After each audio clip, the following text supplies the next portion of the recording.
This video got pretty long as usual, so we're going to split it up into two parts. The first part we'll talk about seeds 8, 7, 6, and 5, and the second video we'll talk about 4, 3, 2, and 1. Welcome to episode 7 of the Hoop Paradise Podcast. This is going to be our Western Conference regular season predictions for the season of 2019-2020.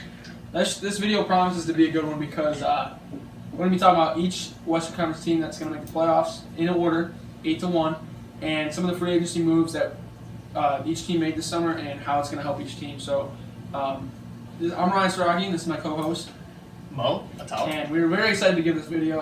I've been wanting to do this video since we started the podcast. I've been excited to talk about my playoff predictions because it's fun to look back in a couple months from now and see where we went wrong and what we were right about. So we're just going to name it from 8-1 here. I'll go down the list. I'm not going to explain why. We'll do that in a little bit. And then Mo's going to give you guys his 8. And then we'll talk about it and see where we disagree. So Let's go. At 8, I have the San Antonio Spurs. At the 7th seed, I have Portland Trailblazers. 6th, the Golden State Warriors, riddled with injuries. 5th, the newly formed Los Angeles Lakers. 4th, Utah Jazz. 3rd, Houston Rockets. 2nd, Denver Nuggets. And my number 1 seed, the I read that wrong. Los Angeles Clippers.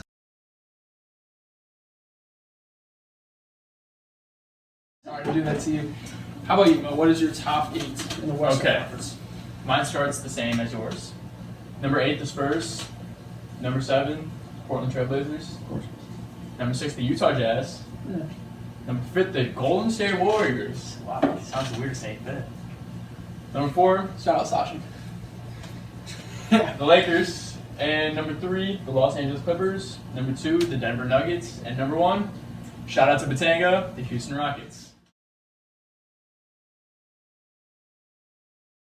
Okay, now what I noticed about this, we have the same 8 teams, just in a different order. So I think that's good. We'll talk about why we think they're at different positions. So we both have the San Antonio Spurs at 8. Why do you have them at 8? Just why do you have them making playoffs? Okay. Obviously, the West is so stacked. Every year. Probably this is the most stacked I've ever seen the West, I think, ever. This That's decade how at stacked it least. is. Yeah, Yeah. probably of all time. Like, there's so many duos, especially in the West. Yeah, it's, And for 8, I put the Spurs because I don't think they're as strong as some of these teams that we're about to name in a couple minutes. But they do have one of the best coaches of all time, Greg Popovich, one of the highest winning percentages of all time. hasn't missed the playoffs. Hasn't missed the playoffs since the late 90s. We weren't even born. Yeah, Like, this man has been in the playoffs every postseason. yeah. I mean, 5 rings. Yeah, Like, it's incredible. It's truly remarkable to see someone with this much success, and I don't see it ending this season. You bring back a lineup of DeMar DeRozan, DeJounte Murray's coming back off an ACL. He'll be good to go. Marcus Aldridge. LaMarcus Aldridge, Rudy Gay, and Bryn Forbes. That's your starting 5, and then obviously Lonnie Walker had a great summer league, and you have these pieces that I think it's a playoff team on paper, and even if it's an 8 seed, which we both have them at. That's a playoff appearance, and that counts for Greg Popovich. And I think that streak could continue until he retires, honestly, because I don't see him losing or missing the playoffs, not by a long shot. So you put the Portland Trailblazers just like me at number 7. Why? Originally, I had Portland a little higher than this, and I thought about it. They had a pretty bad offseason. They really did. They ended with their best season since 2001, I believe, the Trailblazers era, and they made a conference finals for the first time in 18 years. And the backcourt of CJ and Dame is just lethal as always. But they lost some key pieces. They lost Myers Leonard. They lost Seth Curry. They lost Alfred Camino and his cancer. They're losing these guys that I think helped them reach where they got to last season. They bring in Hassan Whiteside, who for Miami was good for about 6 games overall. Yeah. He signed a fat contract. And then he forgot how to play basketball. I mean, this man is just lazy, in my opinion, overpaid, selfish, and cares about his 2K rating too much. I don't see Portland achieving success like they did last year. If they had just retained that team without making too many moves, I would have had them a lot higher because they were a successful team last season, and I think they had the right pieces in place. They bring back Rodney Hood. I just don't know if that's enough, and I don't think it will be 7 seed. If they have the chance, it depends on who their 2nd seed matchup is if they're 7. We have Denver for me at 2. We'll talk about them later. They beat Denver last year. Denver didn't have the greatest offseason either, but they were a great team last year. So we'll talk about that later. But Portland at 7 for now. We'll see how that plays out. How about you? Anything last word for Portland? Didn't they give and this guy got like 5 minutes to decide his contract. Yeah. Dude, embarrassing. Yeah. He's with the Celtics. We'll talk about them in the Eastern Conference breakdown in the next video. So, at 6 is where we split parts. You have the Utah Jazz at 6, which is just childish in my opinion. And I have the Golden State Warriors. Where do we begin with Want to this? go first? Right? Give me your reasons for Utah at 6. Okay, Utah. I love what they're doing. They just added Boban Bogdanovic from the Pacers.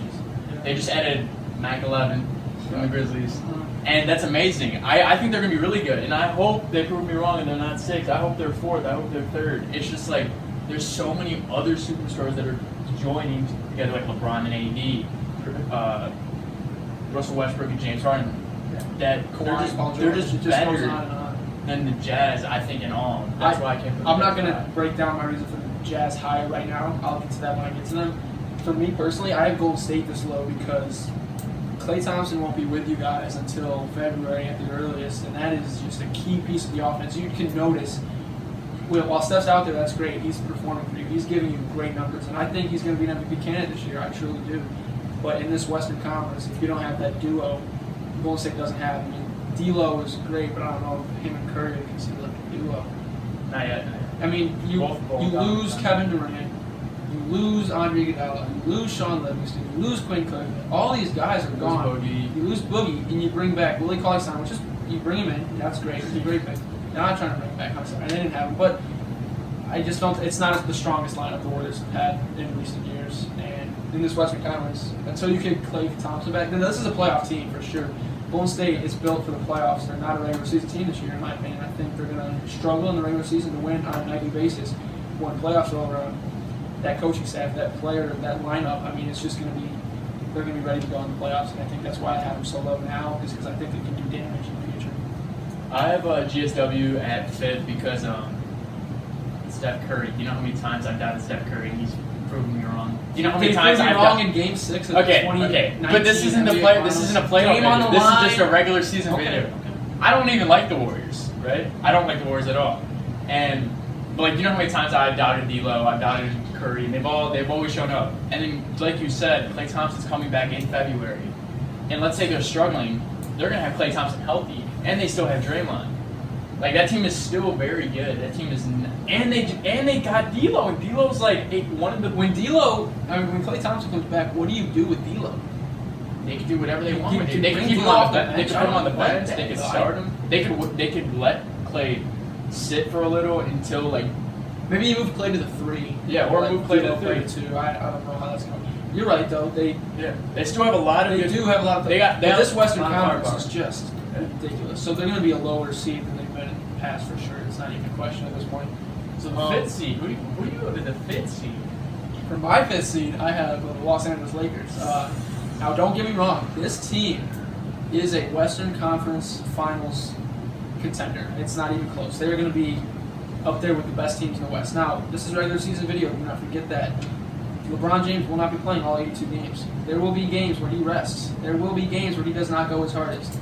And there will be injuries like we've seen last year. I mean, obviously, Kyle Kuzma didn't get injured, obviously, but there's going to be times where this lineup is going to fall apart at some point. So you have Rajon Rondo as your point guard. We've seen locker room issues with him before. I'm not saying that's going to be the main reason of that 5th. But I'm just pointing out these little things that when you add it all together, they're not going to be the highest seed in the West. Now, I think in the playoffs, they're potentially, I don't want to say this because I'm not like the Lakers, but they could be the best team in the West.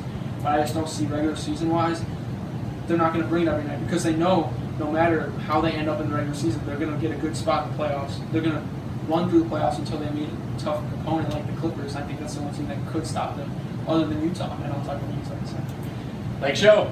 You have Lake Show at 4, so Lake Show. go ahead and talk about them right now. Lake Show. Hey, it's always been Lake Show. Come on. I have the Lakers at. Can't even see this shit. Come on, guys. Come on. There. Okay. Hold on. 1 second. Lake Show. Okay. I'm editing that out. Okay. I have the Lakers as the 4th seed because in recent memory, when LeBron James was on the Cavs, they've never really had like the strongest regular season out of anyone in that conference. It's usually like the 4th or 3rd seed for LeBron James. As of recent, when he was back in Miami, I would say he could get 1st or 2nd, but like as we've seen with LeBron James, he takes games off. Last year he got injured with the groin, missed about 16, 18 games. But now they have Anthony Davis. Anthony Davis can play when LeBron sits out. They also have Boogie. They have Kuzma. There's a lot of pieces that I think can Danny make Green. them the fourth seed.